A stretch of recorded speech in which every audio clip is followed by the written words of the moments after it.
Speculative Space is a research project based at HAW Hamburg, and we are a group of 8 researchers from philosophy, political theory, and design. The main question of the research project is about the epistemic potential of speculation, or speculative design in specific. In other words, we ask how the notion of speculation engages with the world and vice versa, and how knowledge is produced through speculative work.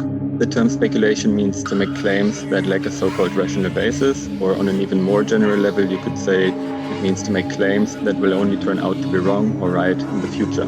We assume that there cannot be just one true form of knowing, but many possible forms of creating knowledge, insight, and making sense. So for us, speculative design derives from a critical examination of social relationships, social conditions, and gaps, and works with fictional and non-fictional narratives to make them visible and or break them up. Embedded within this research project is this series of talks, Potentials of Speculation. And this semester we ask, what does speculation mean in feminist practices? What role does speculation play in the writing of history? And on what basis can we speculate about worlds to be built?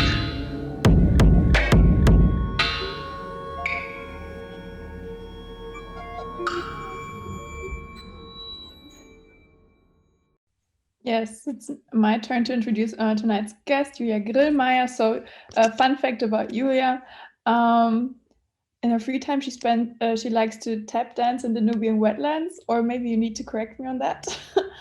But the Nubian wetlands, it's probably is because you're currently located in Linz. So you're a Linz-based cultural studies scholar. You're a journalist, radio maker, and a science communicator. You host a show called Super Science Me.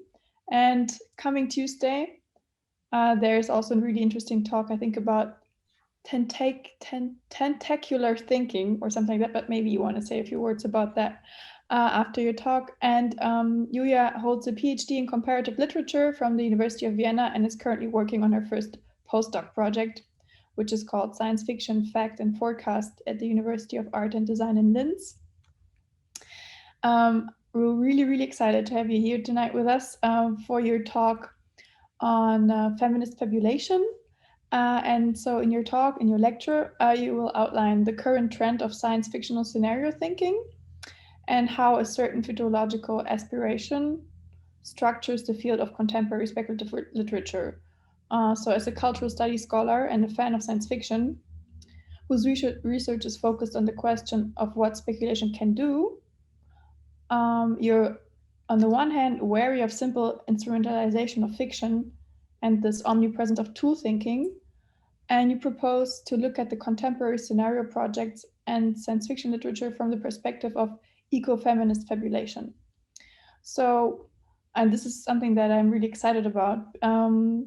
This is definitely, I feel that like a vibration in the air, that there's a lot of theory to be made from storytelling. And so since its beginning in the 1970s, ecofeminism has claimed storytelling as a form of theory and conceptual thinking.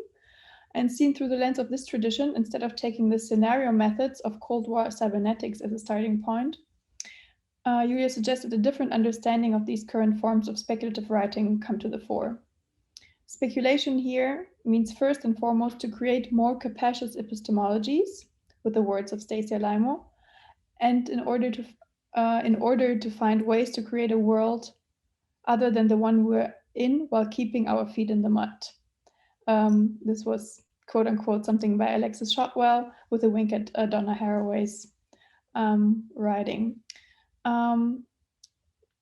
Yes, so thank you so much for being here and introducing us to your work and thinking for inhabiting more than human worlds without falling back into the classic humanist categories that we're used to. So let me see, do I need to amplify a window, or will you just be able to pop up like this? I don't know. Hi. Thank you so much for the nice introduction.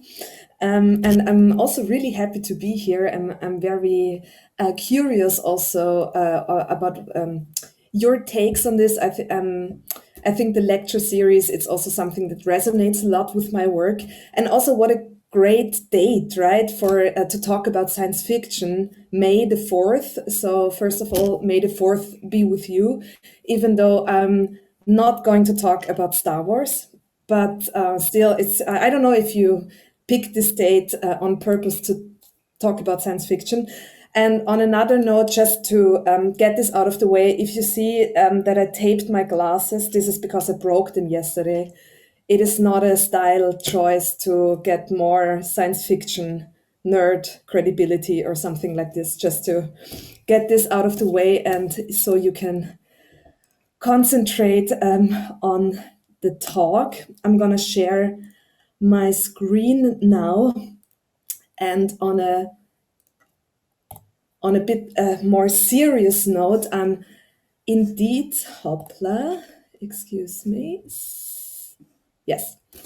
So on a more serious note, I'm really very happy to be here because the potential of speculation, as the title of this lecture series suggests, is indeed something that I'm thinking a lot about. And the potential of speculative approaches is actually exactly what my research is about.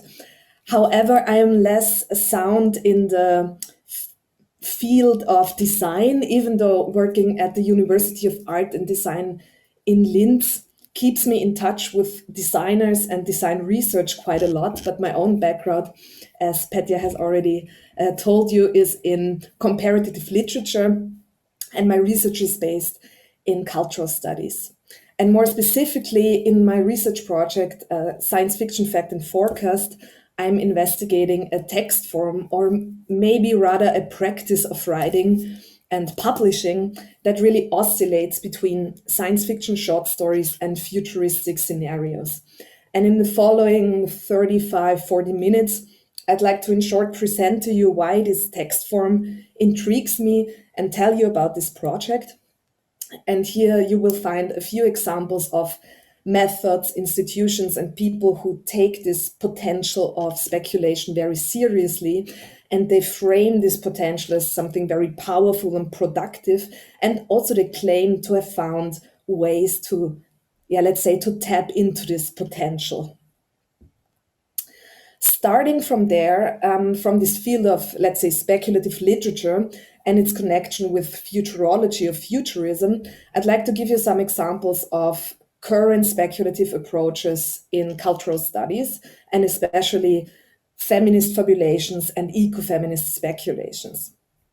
To start, however, I'd like to talk about what we actually mean when we talk about scenarios, or at least what I am thinking of when I say scenarios.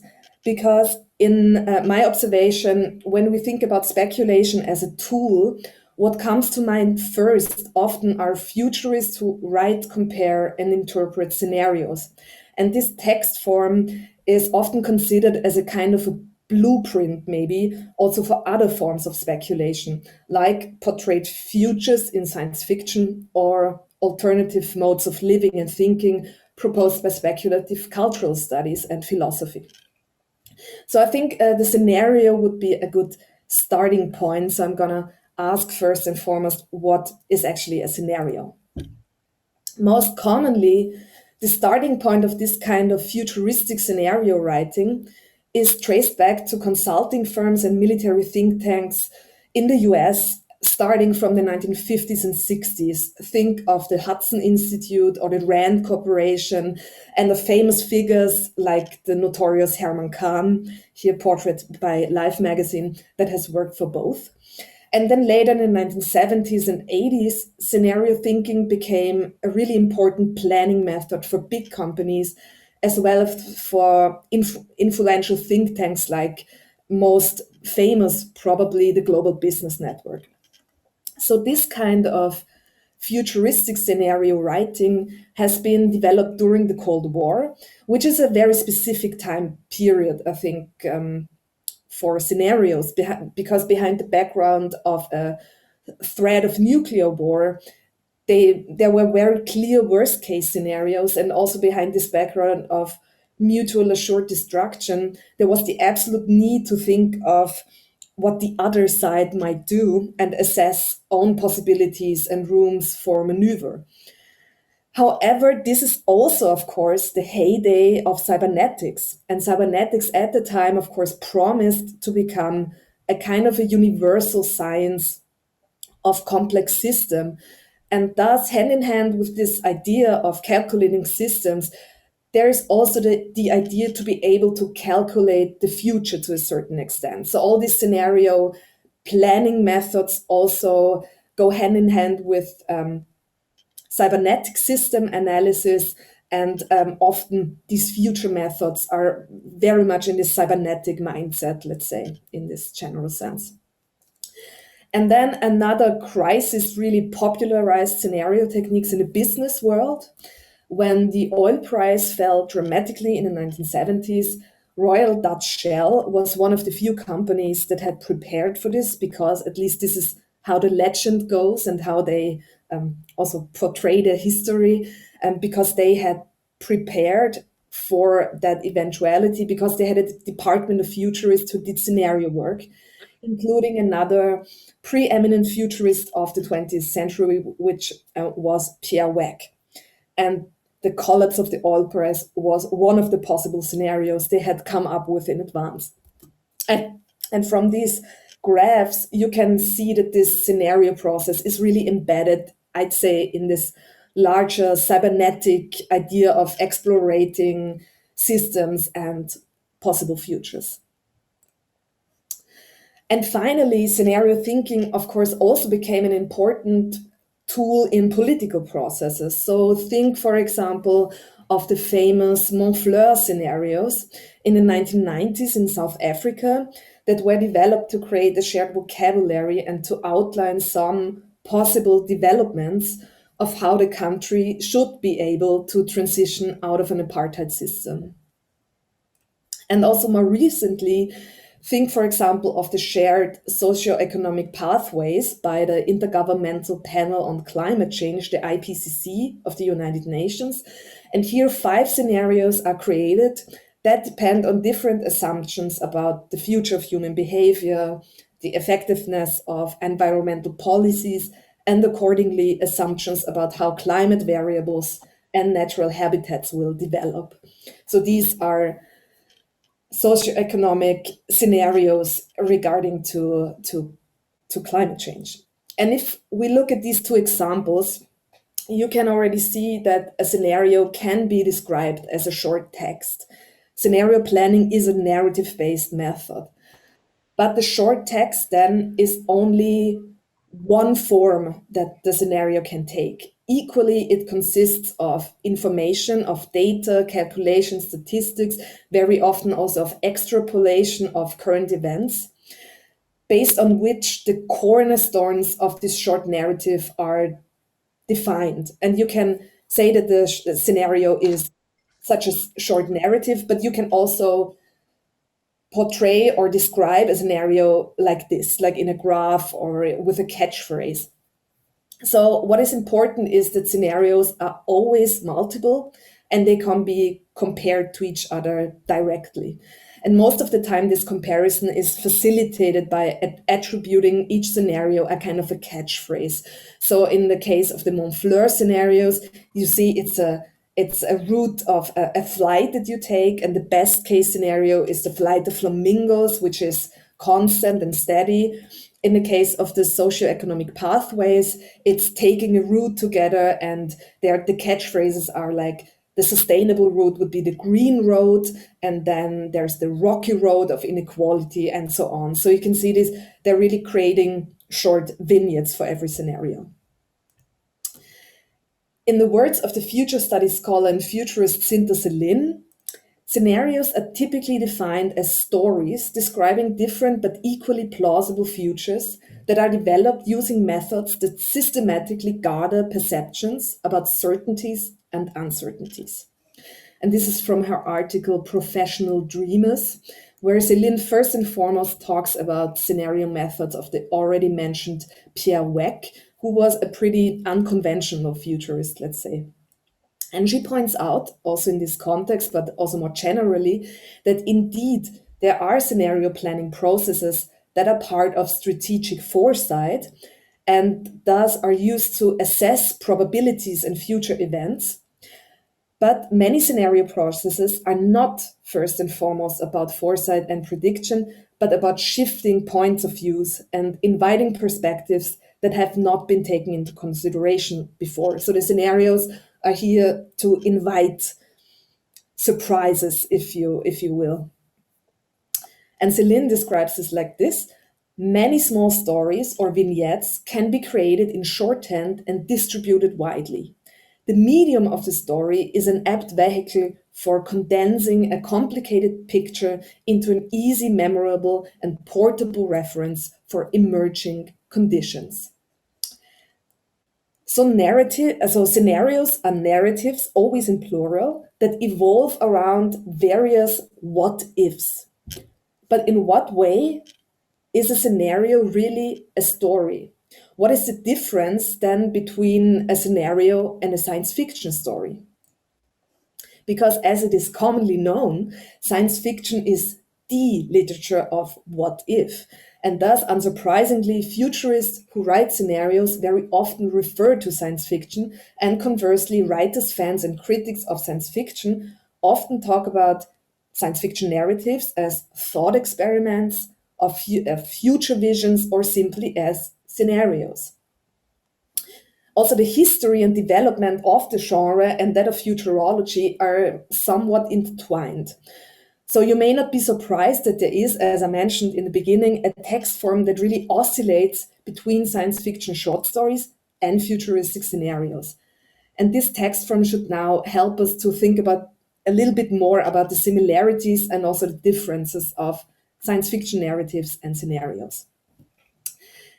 In the first year of my research project, I read about 100 short stories that mostly read like conventional science fiction short stories. And they neither have a specific style nor a specific content in common, but they have a rather unconventional context of publication in common. They appear in anthologies and in the framework of projects that have a certain, let's say, futurological ambition. Often these stories are created in workshop settings where professional writers, but also the broad public, are connected to scientists, to engineers, and other researchers. And these stories want to be realistic visions of a new future. And they also share a common, albeit a bit fuzzy goal, to portray multiple of possible futures in order to shape the future by creating practices of collective reading, writing, and thinking. So when it is commonly said that there is a kind of a feedback loop between speculative literature, and most often this is said for science fiction, this feedback loop between science fiction and a kind of a socio-technological development, these texts want to be conscious of this feedback loop and somehow make it as productive as possible. So for my research project, I have focused on the publications by the Center for Science and the Imagination at the Arizona State University in Tempe, Arizona. And this center has published a lot of such anthologies, a lot of such stories. And to underline this, let's stick with the word futurological ambition, the meta text of these short stories and anthologies use vocabulary that is very common for futuristic scenario thinking. So they claim to be citizens' guides to the future. They stress that we can change the future by changing the story we tell ourselves about the future. They call themselves prototypes, and they want to be stories and visions of a better future. And Stories and Visions of a Better Future is the subtitle of the anthology that came out of Project Hieroglyph, also by the Center of Science and the Imagination, in collaboration with the very prominent speculative fiction writer Neil Stevenson. And I want to present this example to you in a bit more detail in order to show you what these texts want, what speculation means in this case, if it makes sense to talk of these texts as scenarios, and finally also why we urgently need some speculative feminism and ecofeminist fabulation in the mix, at least in my opinion. So these publications and their goals presented themselves to me as a kind of reversible figure with their workshop setting, so this collective writing process, and their ambition to provide future visions that should help to think about societal change, emerging technology. They clearly draw on the tradition of scenario writing. However, unlike more conventional futuristic scenarios, they are standalone stories that are not meant to be directly compared to each other. They are science fiction stories.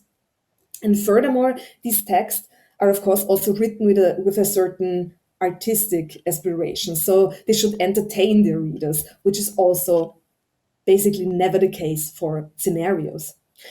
So the question for me really became, what can science fiction as an art form and this artistic expression provide for future thinking, where the simpler scenario texts, which are short description of a situation, fall short?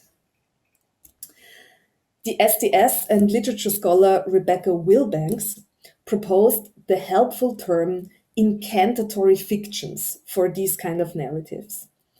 In her article, Incantatory Fictions and Golden Age Nostalgia, she writes, "Hieroglyph is one of a number of recent fictional interventions that are incantatory.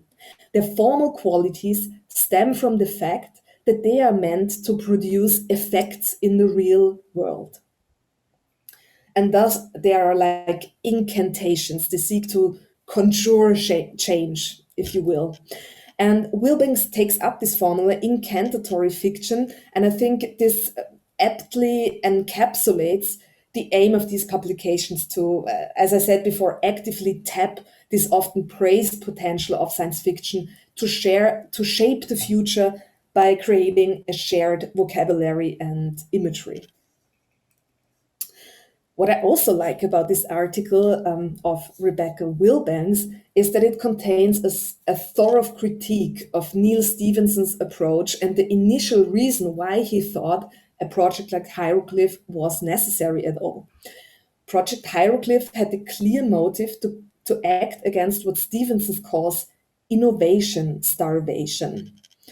First introduced in an article for Wired in 2011, Stephenson describes this phenomena, innovation starvation, as the failure of getting important or big things done.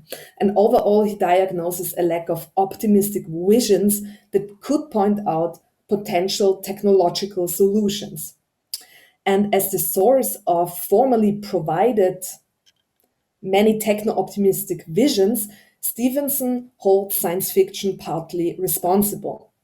And he says, time for the SF writers to start pulling their weight and supplying big visions that make sense.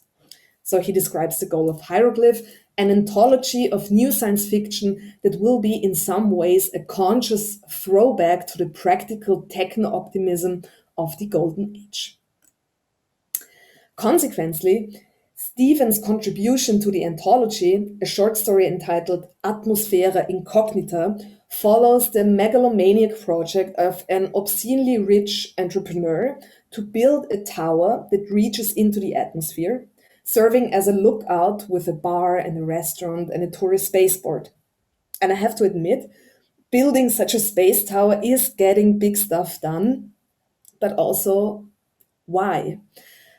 And as Rebecca Wilbanks points out, and I couldn't agree more, the technological object itself might be interesting to, I don't know who, maybe space architects, but on a literary level, the story does not provide a plausible or convincing account of why the tower is inspiring. This is a quote from the article, how it emotionally resonates with people, and why such a massive undertaking is worthwhile.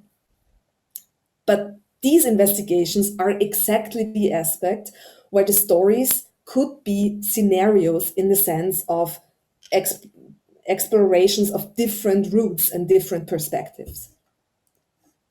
However, this collection of short stories, commissioned by Hieroglyph, themselves challenge the idea that Stevenson's practical techno-optimism is an apt answer to the current situation. And a few stories in the anthology actually explicitly take up a stance against this idea.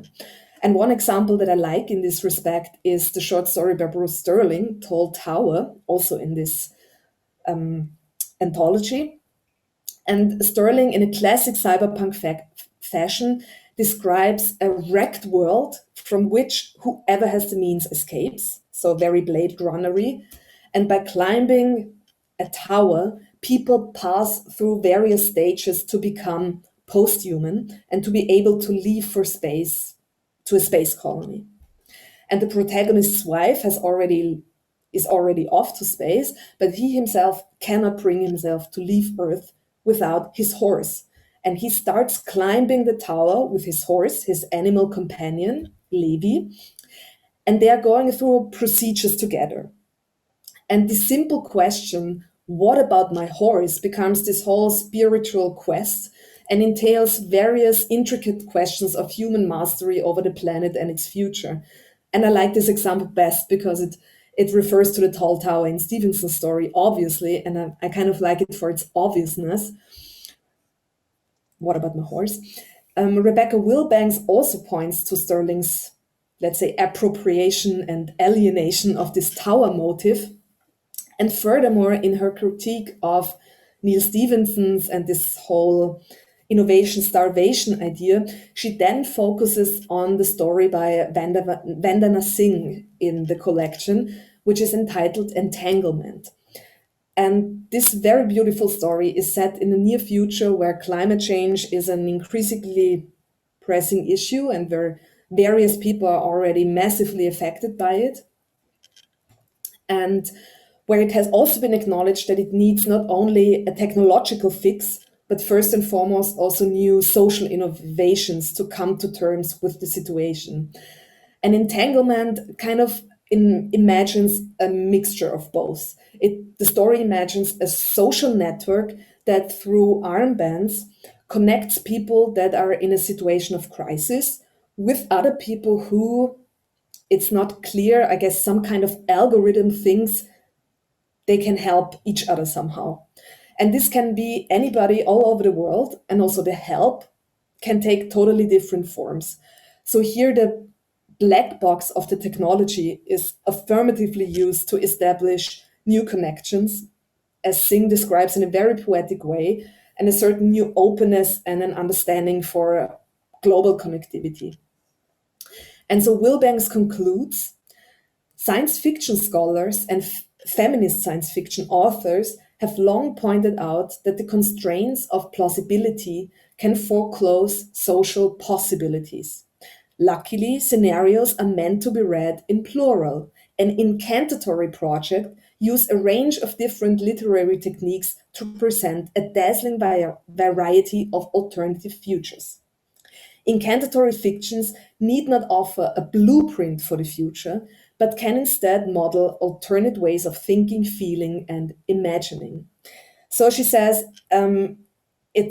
they are like scenarios in the sense that they are plural, and even if they're not comparable to each other, like scenarios that are, of course, portray or take place, let's say, in the same world, they are still alternate futures, and they need not to be a blueprint like Stevenson and the innovation starvation theory kind of suggests, but they can really be they really model alternative ways of thinking, and thus they are still successful as incantatory fictions. And I think Rebecca Wilbanks is right to attribute this critical stance to feminist science fiction. And now I want to finally come to current feminist fabulations and ecofeminist fabulation in cultural theory that, in my reading, are very helpful for developing an affirmative but still critical approach to storytelling as a tool, and are, at least in my reading, really a necessary antidote against framing the relationship between word and world as too simple, too direct, and easily calculable. So what these incantatory fictions, as Wilbanks calls them, foreground is one aspect that is important to science fiction in general. In regarding to many works of the genre, it has been stated that it can be a tool for thinking, and as Sherryl Vint formulated it recently, a tool for thinking about and intervening in the world. And her book is about what science fiction can do. And in the same vein, Stanley Robinson, another science fiction superstar, repeatedly called science fiction, and especially climate fiction, cli-fi, the realism of our time, meaning it is particularly apt for a time in which the world seems more and more science fictional, as is often said, but also because the genre promises a certain fidelity to the real in combination with a strong incentive and a long tradition to speculate, and to speculate in often quirky and improbable ways. And this combination is often referred to as the oxymoronic character of SF. And I have started this, you don't have to read this, this PowerPoint page. It's more a sort of a collection that I started making because it's so often referred to as an oxymoron, science fiction, that I started collecting citations. What is this oxymoronic character?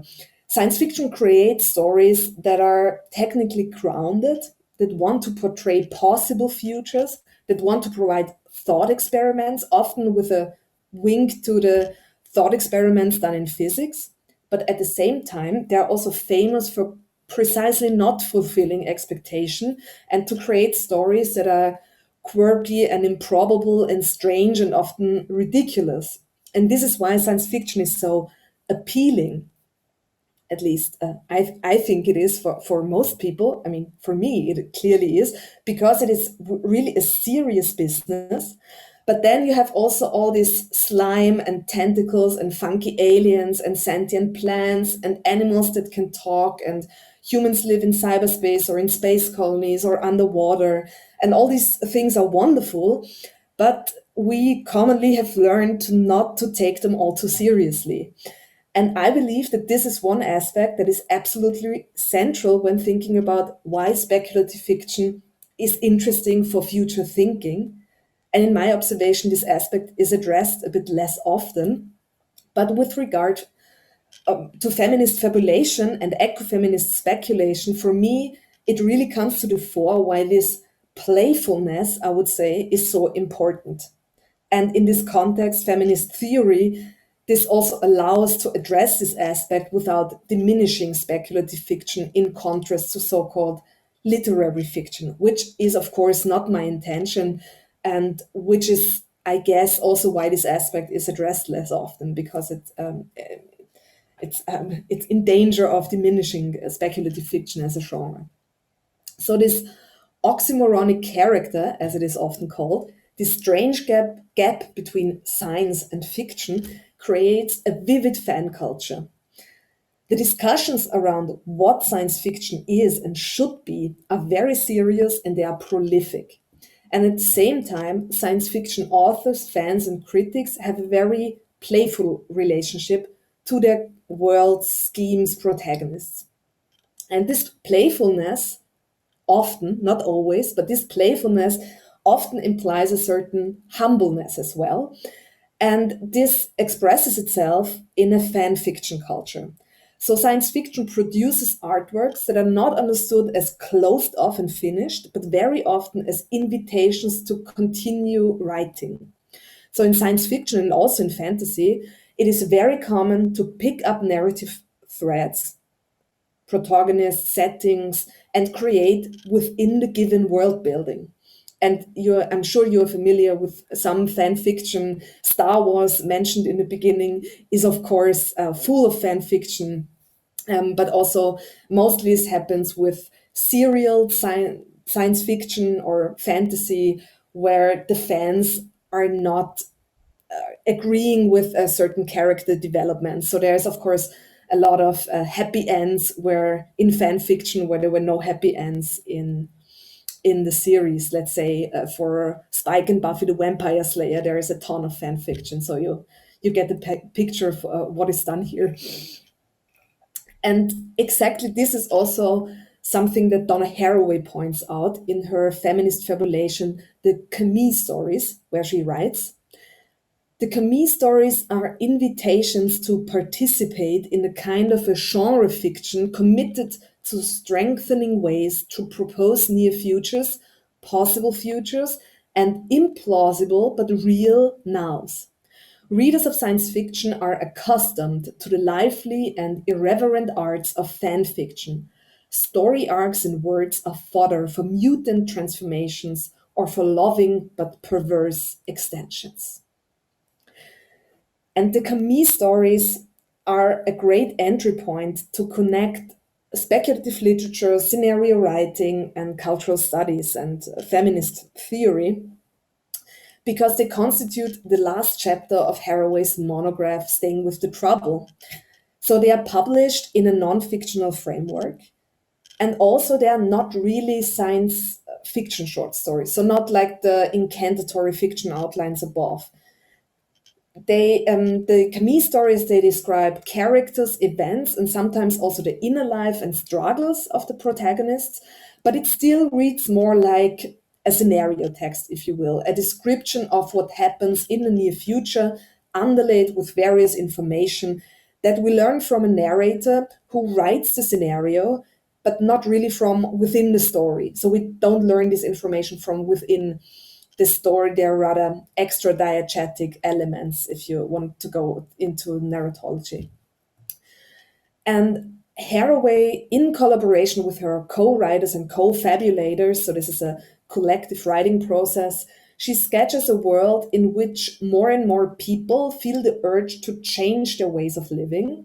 More and more small communities form called the compostists, or children of compost, and they live more ecologically compatible. And also they try to reduce their numbers of births through the principle make kin, not babies. So every child has at least 3 parents, and to raise a child is in any case really a community effort. And the other important novum that is introduced in this near future is that some of the newborn children of compost are genetically altered so that they become symbionts of other species. And Camille, the main protagonist, she is, we follow her through 5 generations, Camille 1 to Camille 5, and is paired with the species monarch butterfly. Per is educated about this species, and also Per decides to get increasingly more bodily features of the butterfly by genetic treatment. And Per is one of the pronouns that are commonly used among the compostists. So Camille looks more and more like a butterfly, or like a monarch butterfly. She gets patterning and she gets new sensory organs.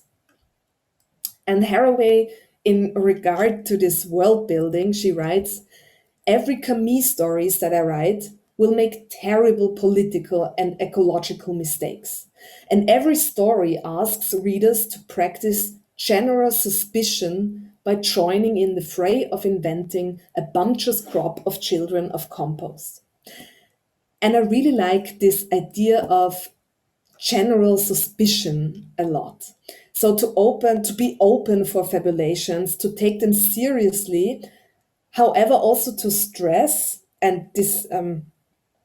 So to take this fabulation seriously also means, to say it with Haraway again, to stress the fact that it matters what stories we tell. And this means not to be less critical towards storytelling and speculative fiction than we are, for example, towards theory or nonfiction essay. Okay, let's go a bit deeper into ecofeminism. The emphasis on narration or storytelling as the most appropriate theoretical style for feminist theories of knowledge has gained in impetus of late. This sentence is from the monograph Women, the Environment and Sustainable Development, 1995, by Rosi Braidotti, Eva Czakiewicz, Sabine Häusl, and Saskia Wieringer. And here they really make a kind of an assessment of an ecofeminist discourse. And I think behind the background of the before mentioned projects and also cultural studies, it is not too controversial to say that this emphasis on narration and storytelling as a tool is now widespread and somewhat established, at least in this kind of tradition of cultural theory. And as the authors point out, ecofeminism has played an important part in this. Why? First of all, ecofeminism itself evolved against one prevalent master narrative, so-called master narrative, which is to equal woman and nature. So women and nature are framed as universal categories, and this allows to repress women by patriarchic structures because women are natural in the sense that they are not cultural, not civilized, not rational. And in the same movement, nature is repressed by an extractionist and colonial mindset. Nature is what is outside, from which man can clearly distinguish himself, which is silent and mute and there to use. So this is kind of the cornerstones of ecofeminism, to challenge this master narrative. And to give you an example of early ecofeminist writings in Woman and Nature, Susan Griffiths creates the figure of civilized man, which is admittedly stereotypical. Oh, sorry, this is beginning of the 80s. And this civilized man is admittedly stereotypical, but also she constructs his discourse from texts of modern philosophy and science. So it's also very real. And in the course of this book, this discourse by civilized man is interrupted with increasing frequency by the voices of women and also non-humans, for example, cows in my example that I like to give. And Griffin goes on to say, but, oh, sorry, I miss one. Oh, yeah. So, and this is from Ursula K. Le Guin. And Ursula K. Le Guin, in her very short text from 1986, Women and Wilderness, she takes this figure of Suzanne Griffin, the civilized man, and she writes this paragraph, which I think frames very well what ecofeminism, what's its starting point from ecofeminism and what it is trying to do. So Ursula K. Le Guin, of course, in a very poetic, she's a speculative fiction writer in a very poetic way, she writes, civilized man says, I am self, I am master, all the rest is other, outside, below, underneath, subservient. I own, I use, I explore, I exploit, I control. What I do is what matters. What I want is what matter is for. I am that I am, and the rest is women and wilderness to be used as I see fit. And she then goes on to say, but now nature talks back. And she says, the women are speaking, those who were identified as having nothing to say, those who were identified with nature, which listens as against man who speaks. Those are people are speaking. They speak for themselves and other people, the animals, the trees, the rivers, the rocks. And what they say is, we are sacred. Listen, they do not say nature is sacred because they distrust that word, nature. Nature is a construct made by man, not a real thing. Where I live as woman is to man a wilderness, but to me, it is home. So ecofeminism really challenges this master narrative. Women, and one has to say right now also other humans who are described as non-civilized. So sorry, I'm a bit confused with my PowerPoint presentation.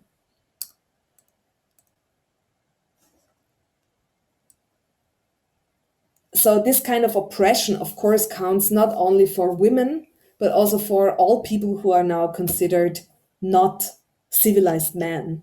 And I know that in this lecture series, Afrofuturism was a big topic, and Afrofuturism, African futurism, and all these kind of so-called ethnofuturism are very necessary and inspirational and helpful in a very similar way in which ecofeminism was or is in the best case.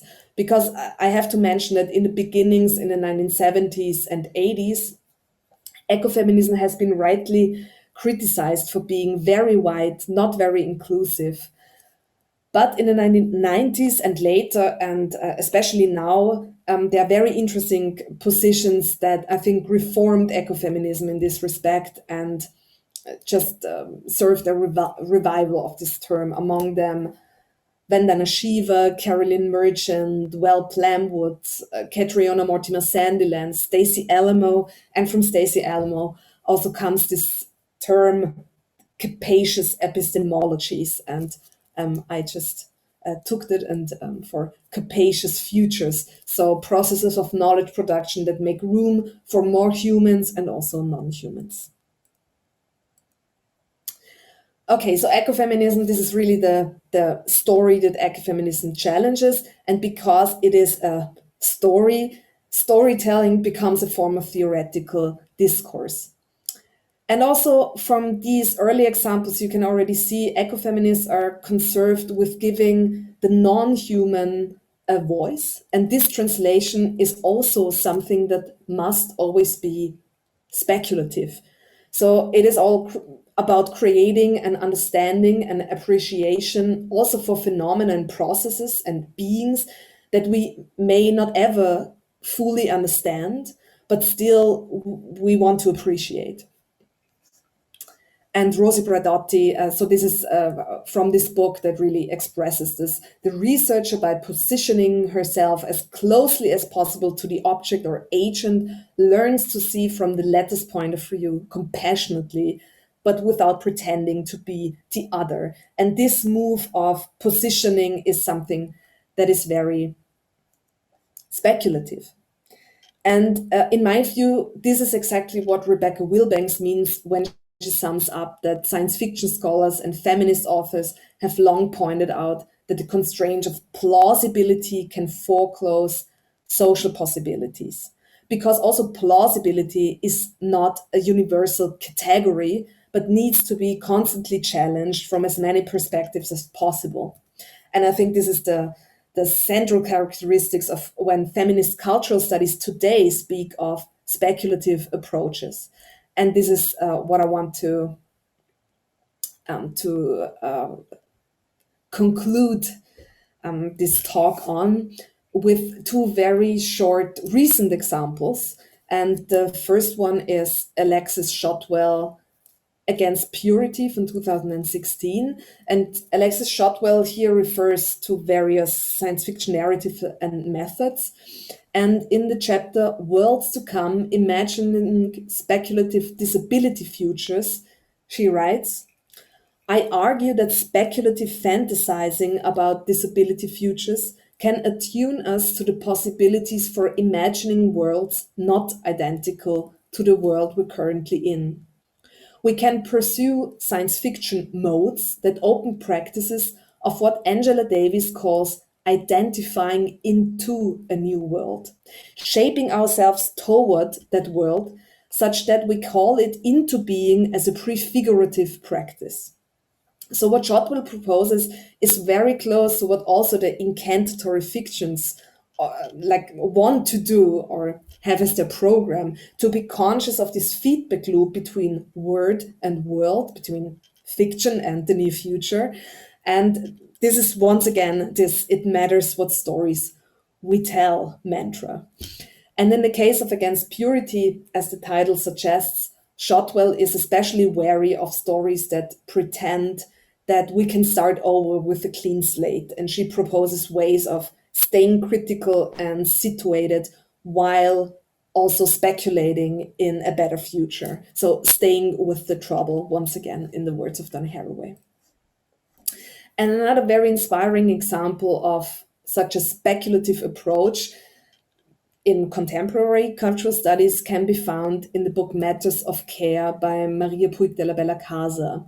And here she wrote, the speculative connects to a feminist tradition for which this mode of thought about the possible is about provoking political and ethical imagination in the present.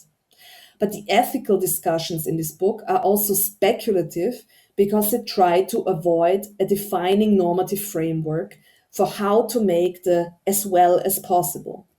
Affirming the speculative as a general orientation, of course, somehow presupposes a critical approach to the present. Why would one want other possible words if nothing was wrong with this one? And therefore, a hesitant search for what it means to think critically and speculatively is woven throughout the book. Okay, to conclude, why bring these somehow connected but still very different discourses together? Why look at incantatory fictions through the lens of feminist or ecofeminist theory and storytelling? As I pointed out, most of the time when science fiction is considered as a tool, the tradition that is invoked is that of futuristic scenarios. And this kind of also cybernetic planning setting. And even if it must be acknowledged that also in this context, scenarios are not merely extrapolations used in strategic foresight, but clearly speculations of different futures in different worlds. This background, in my observation, often suggests that the relationship between fiction and world is a really direct and simply one. Exactly what Rebecca Wilbanks criticized Neil Stephenson's approach for. So, this blueprint idea. But almost historically, at the same time as this cybernetic scenario business arises, futurism arises, we also see this tradition of ecofeminist storytelling and feminist fabulation. And if we consider science fiction as a tool, here there are various mechanisms and I think feedback loops to go through, especially in the recent approaches. These feedback loops to go through that this relationship between word and world is constantly in shift. And this goes hand in hand with a certain humbleness and a carefulness, a hesitant search, as Maria Puig de la Bella Casa writes. So what I hope to gain also for myself and my own thinking when I engage with this feminist cultural theory of speculation is to avoid to get too comfortable, because it matters what stories we tell should definitely be a mantra, a tool, if you will, but it should be a tool to challenge the potential of speculations and never an anticipatory self-justification of a literature scholar. So the reiteration of the statement that it matters what stories we tell is, of course, kind of soothing in the ear of someone whose job it is to make sense of fiction. It comforts me, but this comfort should not in the end cover up the questions of what stories are actually told and by whom. And since this is a growing trend and storytelling about possible future is really on everyone's lips, I think it is crucial for all kinds of people, cultural studies, media studies, literature, design scholars, philosophers, science fiction readers, writers, and fans to develop a kind of affirmative but also critical attitude towards the promises that are made in this respect. And at least for me, this ecofeminist, this revised contemporary ecofeminist provide good tools to do exactly that. But now I've talked a lot and I'm now very curious about what you have to say all that. And I'm very happy about questions, comments, and thank you so much for listening. I'm just gonna give you a little applause like that. Thank you so much, Julia. Thank you for this thorough talk and guiding us from cybernetic history to contemporary science fiction, back to ecofeminist beginnings, to what is in everybody's, the narratology that is in the room, or like that is around. Yeah, I'm wondering a lot, to be honest. I mean, now it's open. That's the time for questions. So, anybody, please, just unmute yourselves, ask your questions, share your thoughts. Ask you to repeat something in case you need it. I definitely do need it too. But also, if you feel like just putting it in the chat, put it in the chat. I'll be checking. But yes, so I wonder a lot when teaching speculative design, like what kind of benefit, or like why am I using the futures come. I just wonder where, like, what is my justification for that? This is why I was so happy when I found your text that in the book Feministisches Spekulieren, where you opened my eyes to the connection to its history to war, like everything, like all tech. But also on the other hand, what I wonder about if design, or like speculative design, is considered a discursive practice. It is considered it can take part in discourse because of the images it produces. The more provocative a speculation, maybe the bigger the impact in the discourse. So I wonder, is that true? Can we probe that, for instance? And why compared to that, why does incantatory fiction claim to be incantatory? Like, how do they think they can make it happen? Because like speculative design thinks that it can make it happen, or it can have influence, and this is something I really wonder about, just from my perspective. But what does everybody else think? Could you follow?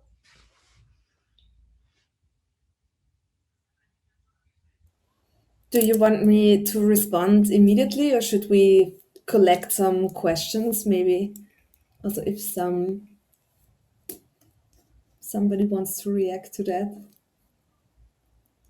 Also, I'm of course happy to repeat something. I know I'm always very fast and dense. Well, first of all, thanks for the question. I mean, the provocation of speculation.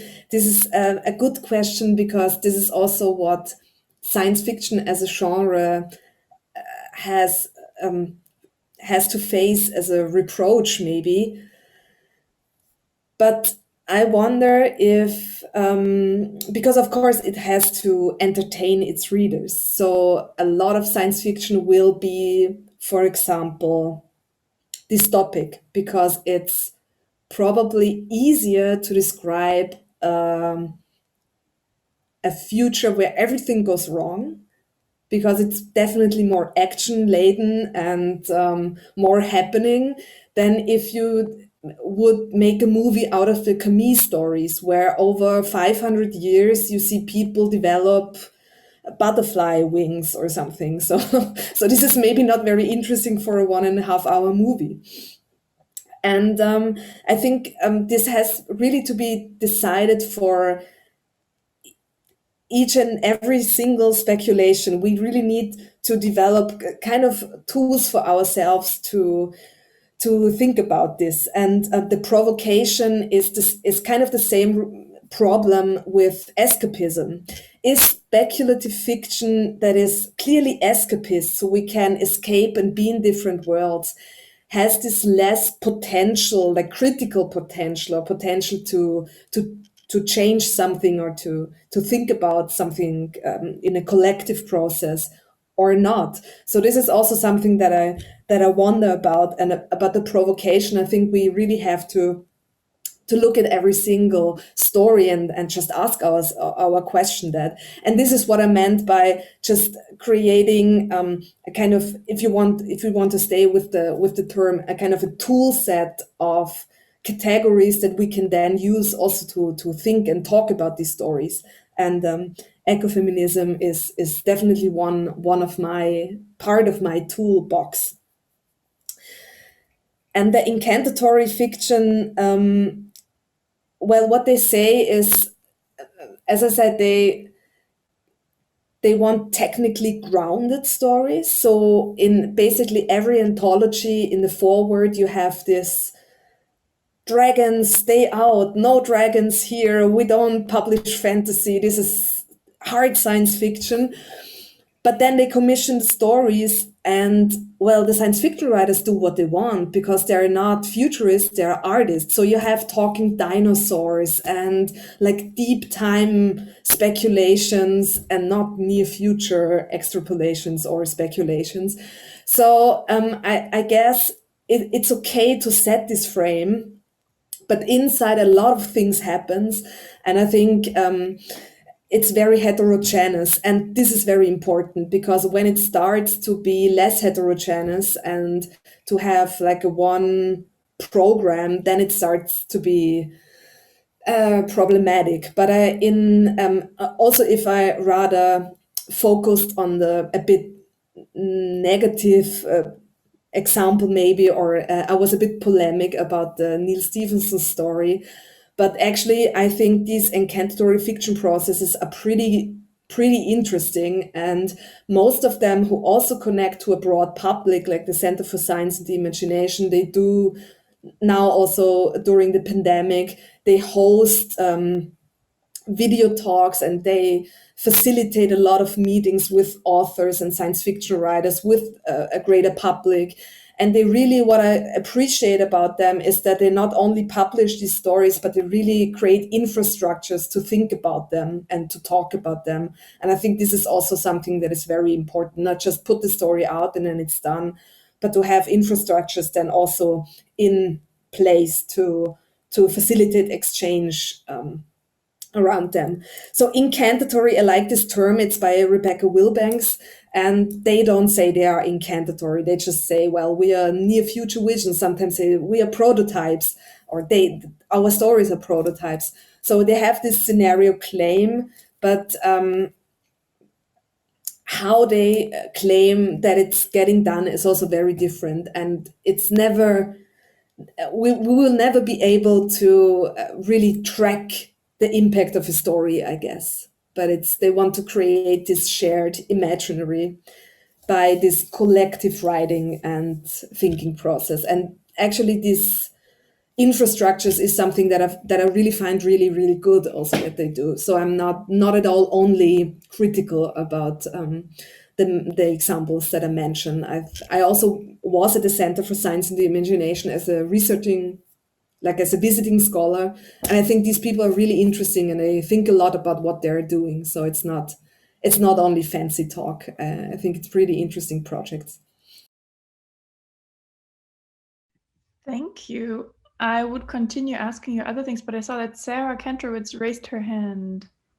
Cool. Hi, thank you. Thank you so much for your beautiful talk and super comprehensive history. That was very helpful in collecting a lot of things that I haven't well understood, being mostly a design practitioner, and kind of, I think we are much sloppier maybe about being clear about what is speculative and what is a real proposal sometimes within design, the kind of word world boundary, I think is really playfully fuzzed, I think, in design. And I think, in some ways, picking up on your question, Pecha, about to what degree is a speculative design a kind of discursive text? Do we want to make it as texty as possible, or do we want to try to be like the world? I actually wanted to pick up on a word you just used, Julia, of kind of prototype. And I think that middle ground in creating design objects or experiences that do attempt, that both kind of notice and try to be maybe self-aware that they are not a fully scalable world yet, that, like everyone can get their, bodily needs met using this thing, but that it's a prototype, and that it is really testing possibilities of something that could work or could be possible or could transfigure. And I'm curious, I mean, I know you don't, I understand you're more in the literary world than in the design world, but I guess I am just curious how you might think about how we could make kind of design prototypes more self-aware or more useful, or kind of engage with this discourse. Like I want to make eco-feminist prototypes.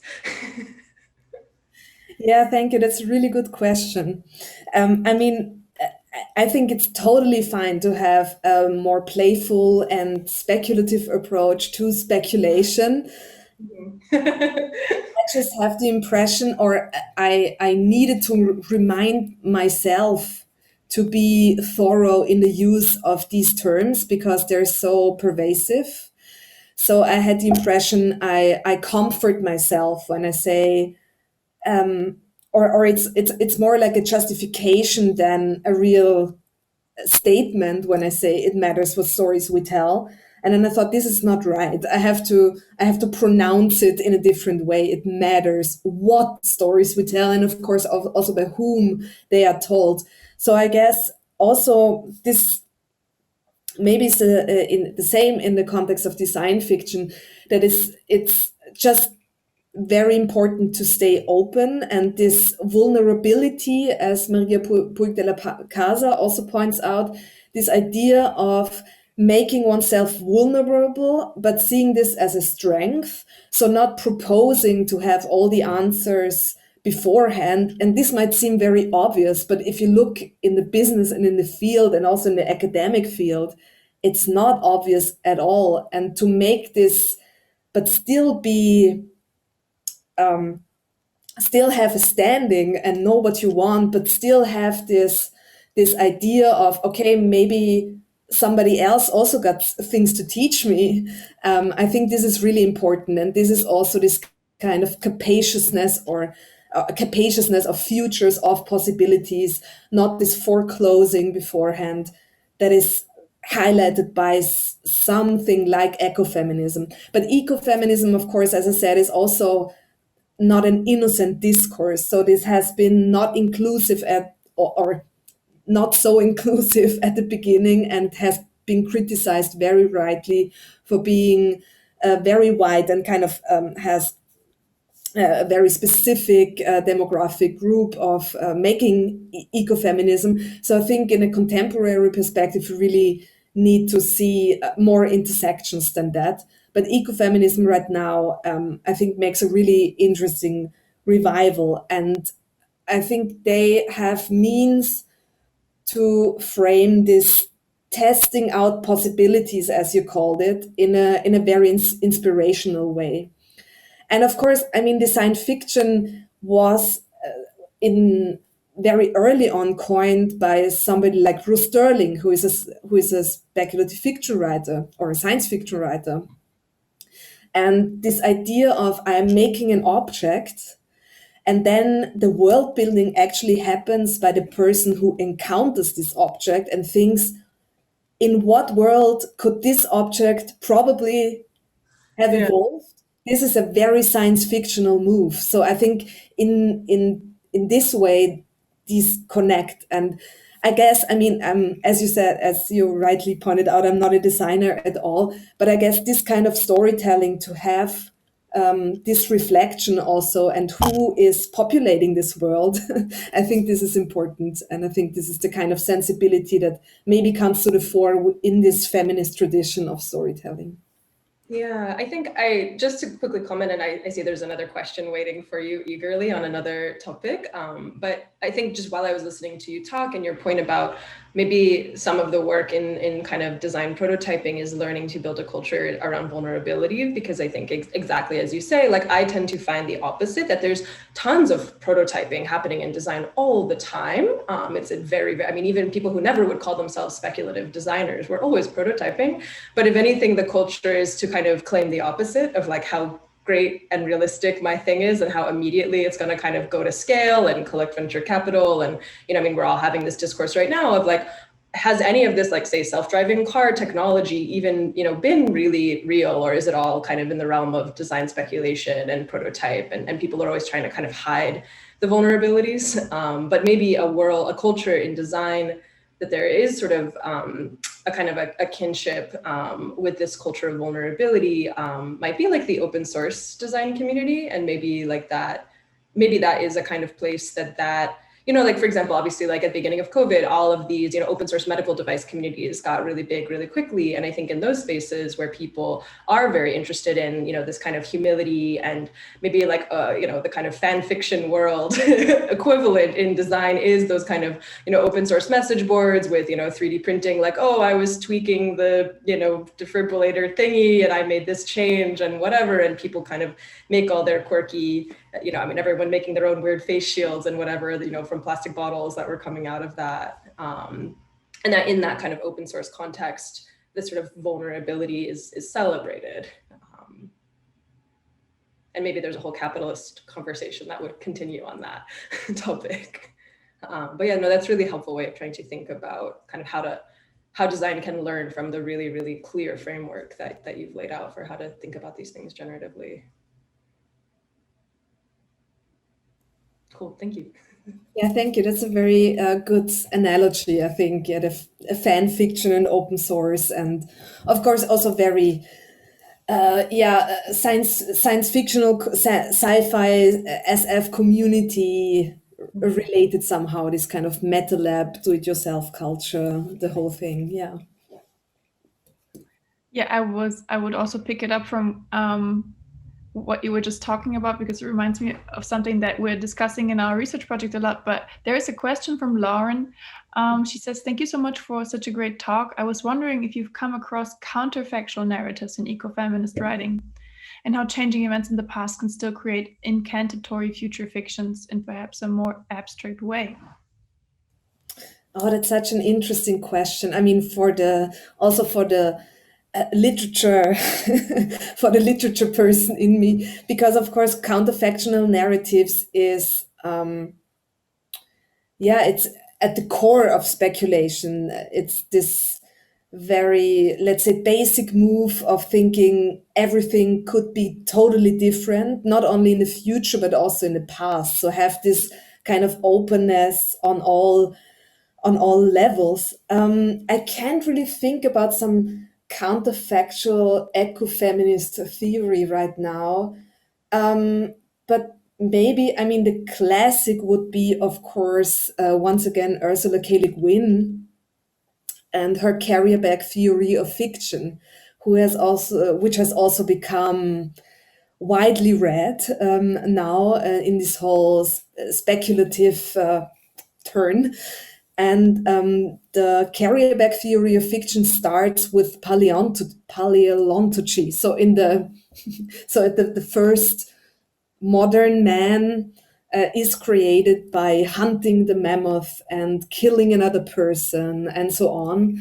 And Ursula K. Le Guin, or the narrator of the short story, A Carrier Bag Theory of Fiction, then says, well, if this means to be human, then I guess I'm not really human, because I'm fine here just carrying seeds in my bag and whatever. So this must be not fully human. And of course, this is exactly this ecofeminist idea that humanism and the idea of the human is not something universal, but is ascribed to certain people, and mostly male people, but not even all male people. So more the classic humanist definition of human is a very narrow one, and not very many people fit in it, actually. And so she starts this telling of this master narrative very early. So this would be, maybe, it's not really counterfactual, but she then imagines how even these very early men and women found different ways to frame themselves. And maybe another thing is Alexis Shotwell Against Purity, where it's really this Anthropocene idea that you have. Anthropocene is, of course, it comes from geology, this negotiation of, should we rename the time, the epoch we are living in. So it comes from archaeology, from geology, and you have these huge time spans, and you have this kind of science fictional move of, you have to think about how our time will be a sediment in thousands of years. So you have this kind of strange time loops, and Alexis Shotwell thinks about them and thinks about the toxic remains that are already here, and kind of also how they could play out differently. So I'm not sure, it's not really counterfactual, but in these two texts, I think I find some tracks maybe that we could follow for our counterfactual narratives. But I will have to think about this some more. But thank you for the interesting question.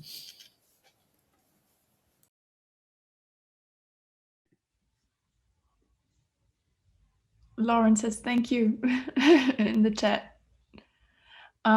Yes, so I want to invite you to post more questions or have a conversation from wherever you are at right now, given this input. Like, if you want to come from a more futurological scenario planning perspective, if you're on the ecofeminism train, feel free to communicate.